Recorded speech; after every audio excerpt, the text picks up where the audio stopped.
হাঁস হলো পানির পোকা। দেখেন ছাইলা তুলে হাঁসকে কিভাবে রাখা হয়েছে।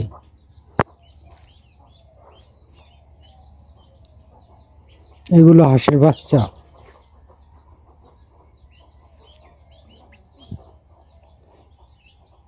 আমাদের উত্তর অঞ্চলে যে পরিমাণ খরা হচ্ছে তাতে হাঁসের বাচ্চাগুলো মনে হয় বাঁচবে না। দেখেন এখানে হাঁসের বাচ্চাগুলো কি যত্নে রাখা হয়েছে।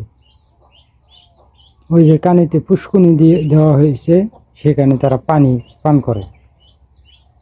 প্লেটে আদার দেওয়া হয়েছে, সেখানে তারা আদার খেয়ে এই যেখানে বসে আছে, গা চুলকাচ্ছে।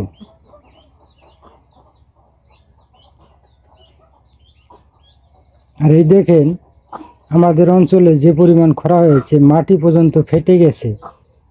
ভিডিওটা ভালো লাগলে একটি লাইক ও একটি কমেন্ট করে জানাতে পারেন। বেশি ভালো লাগলে শেয়ার করে সবাইকে দেখার সুযোগ করে দিতে পারেন।